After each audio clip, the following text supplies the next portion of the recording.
श्री ऋषि पुराण वायव्य संहिता उत्तरखंड अध्याय 30 आवरण पूजा की विस्तृत विधि तथा उक्त विधि से पूजन की महिमा का वर्णन। उपमन्यु कहते हैं, यदुनंदन, पहले शिव और शिव के दाएं और बाएं भाग में क्रमशः गणेश और कार्तिकेय का गंध आदि 5 उपचारों द्वारा पूजन करें।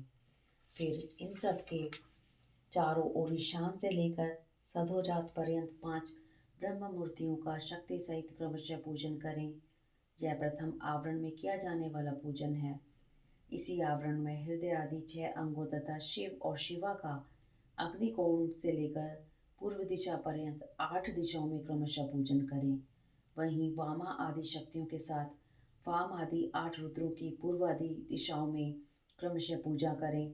यह पूजन वैकल्पिक है। यदुनंदन, यह मैंने तुमसे प्रथम आवरण का वर्णन किया है। अब प्रेम पूर्वक दूसरे आवरण का वर्णन किया जाता है। श्रद्धा पूर्वक सुनो। पूर्व दिशा वाले दल में अनंत का और उनके वाम भाग में उनकी शक्ति का पूजन करें। दक्षिण दिशा वाले दल में शक्ति सहित सूक्ष्म देव की पूजा करें। पश्चिम दिशा में दल में शक्ति सहित शिव उत्तम का तथा उत्तर दिशा वाले दल में शक्ति युक्त एक नेत्र का, ईशान कोण वाले दल में एक रुद्र और उनकी शक्ति का, अग्नि कोण वाले दल में त्रिमूर्ति और उनकी शक्ति का, नृत्य के कोण के दल में श्रीकंठ और उनकी शक्ति का तथा वायव्य कोण वाले दल में उन शक्ति सहित शिखंडीश का पूजन करें। समस्त चक्रवर्तियों की भी अद्वितीय आवरण में ही पूजा करनी चाहिए। तृतीय आवरण में शक्तियों सहित अष्टमूर्तियों का पूर्वादि 8 दिशाओं में क्रमशः पूजन करें। भव, शर्व, ईशान, रुद्र, पशुपति, उग्र, भीम और महादेव, ये क्रमशः 8 मूर्तियां हैं। इसके बाद उसी आवरण में शक्तियों सहित महादेव आदि 11 मूर्तियों की पूजा करनी चाहिए। महादेव, शिव, रुद्र, शंकर, नील लोहित, ईशान, विजय, भीम, देव, भवोद्भव तथा कपर्दीश, ये 11 मूर्तियां हैं। इनमें से जो प्रथम 8 मूर्तियां हैं उनका अग्निकोण वाले दल से लेकर पूर्व दिशा पर्यंत 8 दिशाओं में पूजन करना चाहिए। देव को पूर्व दिशा के दल में स्थापित एवं पूजित करें और ईशान का पुनः अग्निकोण में स्थापन पूजन करें। फिर ये दोनों के बीच में भव उद्भव की पूजा करें और उन्हीं के बाद कपालीश या कपर्दीश का स्थापन पूजन करना चाहिए। उस तृतीय आवरण में फिर वृषभ राज का पूर्व में, नंदी का दक्षिण में, महाकाल का उत्तर में, शास्ता का अग्निकोण के दल में, मातृकाओं का दक्षिण दिशा के दल में, गणेश जी का नृत्य कोण के दल में, कार्तिकेय का पश्चिम दल में, ज्येष्ठा का वायव्य कोण के दल में, गौरी का उत्तर दल में, चंड का ईशान कोण में तथा शास्ता एवं नदीश्वर के बीच में मुनि इंद्र वृषभ का यजन करें। महाकाल के उत्तर भाग में पिंगल का, शास्ता और मातृकाओं के बीच में पिंगेश्वर का, मातृकाओं तथा गणेश जी के बीच में वीरभद्र का, स्कंद और गणेश के बीच में सरस्वती देवी का, ज्येष्ठा और कार्तिकेय के बीच में शिव चरणों की अर्चना करने वाली श्री देवी का, ज्येष्ठा और गणाम्बा के बीच में महामोटी की पूजा करें। गणाम्बा और चंड के बीच में दुर्गा देवी की पूजा करें। इसी आवरण में पुनः शिव के अनुचर वर्ग की पूजा करें।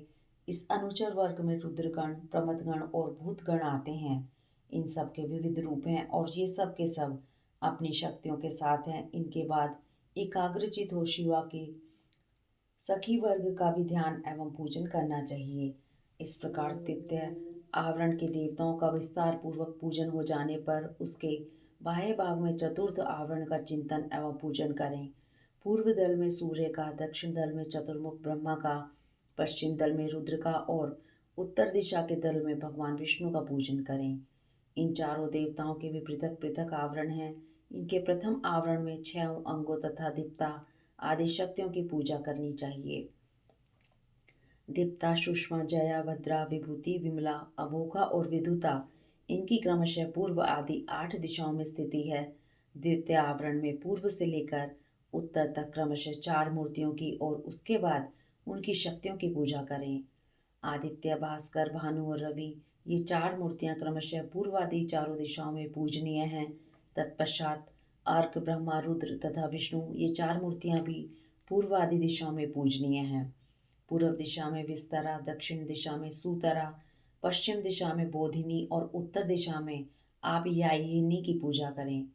ईशान कोण में उषा की, अग्नि कोण में प्रभा की, ऋतज्ञ कोण में प्रज्ञा की और वायव्य कोण में संध्या की पूजा करें।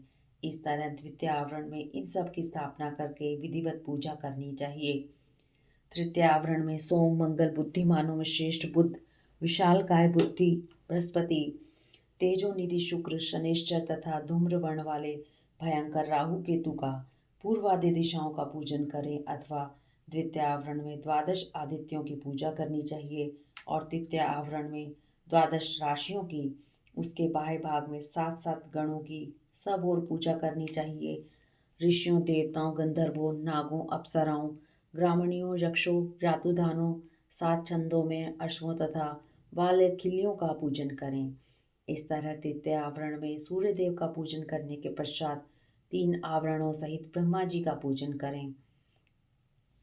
पूर्व दिशा में हिरण्यगर्भ का, दक्षिण में विराट का, पश्चिम दिशा में काल का और उत्तर दिशा में पुरुष का पूजन करें। हिरण्यगर्भ नामक जो पहले ब्रह्मा हैं, उनकी अंग कांति कमल के समान है। काल जन्म से ही अंजन के समान काले हैं और पुरुष सफिक्टिक मणि के समान निर्मल हैं। त्रिगुण, राजस, तामस तथा सात्विक, ये चारों भी पूर्वादि दिशा के क्रम से प्रथम आवरण में ही स्थित हैं। द्वितीय आवरण में पूर्वादि दिशाओं के दलों से क्रमशः सनत कुमार, सनक, सनंदन और सनातन का पूजन करना चाहिए।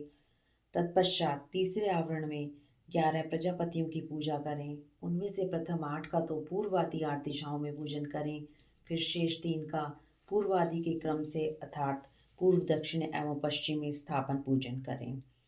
दक्ष, रुचि, भृगु, मरीचि, अंगिरा, पुलस्त्य, पुलह, क्रतु, अत्रि, कश्यप और वशिष्ठ, ये 11 विख्यात प्रजापति हैं।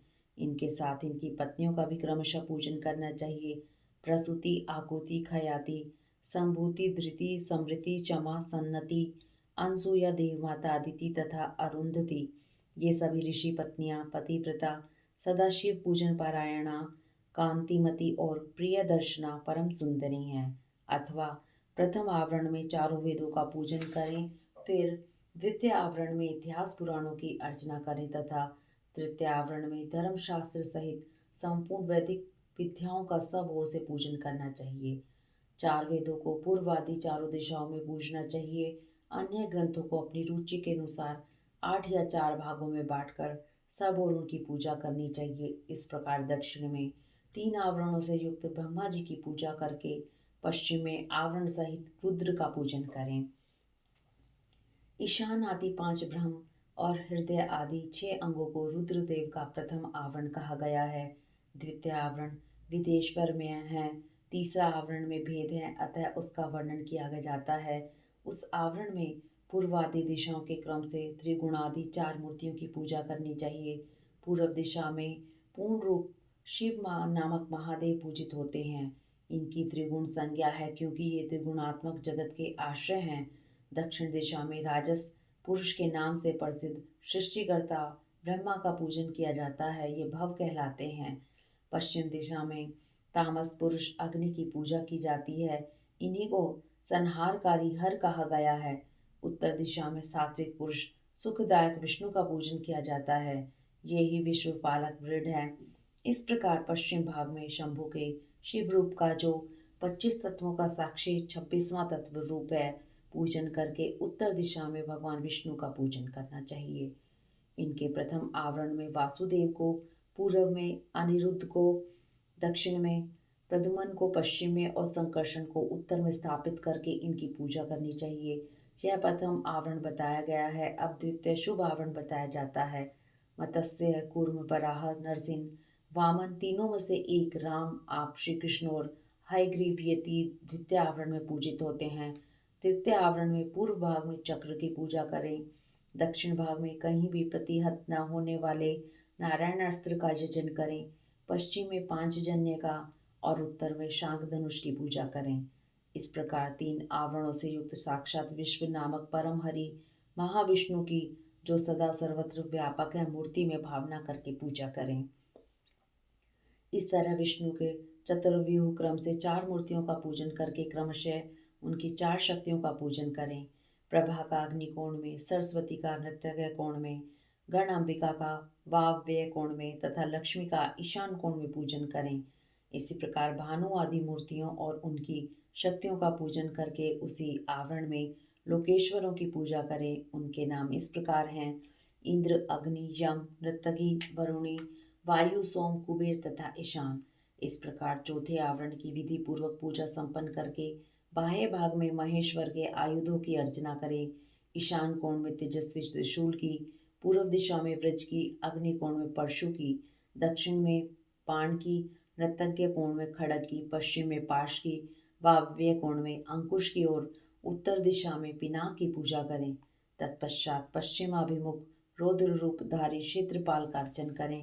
इस तरह पंचम आवरण की पूजा का संपादन करके समस्त आवरण देवताओं के बाह्य भाग में अथवा पांचवें आवरण में ही मातृकाओं सहित महावृषभ नंदी के ईश्वर का पूर्व दिशा में पूजन करें। तदंतर समस्त देव योनियों की चारों ओर अर्चना करें। इसके सिवा जो आकाश में विचरने वाले ऋषि, सिद्ध, दैत्य, यक्ष, राक्षस, अनंत आदि नागराज, उन नागेश्वरों के कुल में उत्पन्न हुए अन्य नाग, डाकनी, भूत, वेताल, प्रेत और भैरवों के नायक, नाना योनियों में उत्पन्न हुए अन्य पातालवासी जीव, नदी, समुद्र, पर्वत, वन, सरोवर, पशु, पक्षी, वृक्ष, कीट आदि क्षुद्र योनि के मनुष्य, जीव, नाना प्रकार के आकार वाले मृग, क्षुद्र जंतु, ब्रह्मांड के भीतर के लोग, कोटि कोटि ब्रह्मांड, ब्रह्मांड के बाहर के असंख्य भुवन और उनके अधीश्वर तथा दसों दिशाओं में स्थित ब्रह्मांड के आधारभूत रुद्र हैं और गुण जनित, माया जनित, शक्ति जनित तथा उससे भी परे जो कुछ भी शब्द, वाच्य, जड़, चेतनात्मक प्रपंच हैं, उन सबको शिवा और शिव के पार्श्व भाग में स्थित जानकर उनका सामान्य रूप से यजन करें। वे सब लोग हाथ जोड़कर मंद मुस्कान युक्त मुख से सुशोभित होते हुए प्रेम पूर्वक महादेव और महादेवी का दर्शन कर रहे हैं, ऐसा चिंतन करना चाहिए। इस तरह आवरण पूजा संपन्न करके विक्षेप की शांति के लिए पुनः देवेश्वर शिव की अर्चना करने के पश्चात पंचाक्षर मंत्र का जप करें।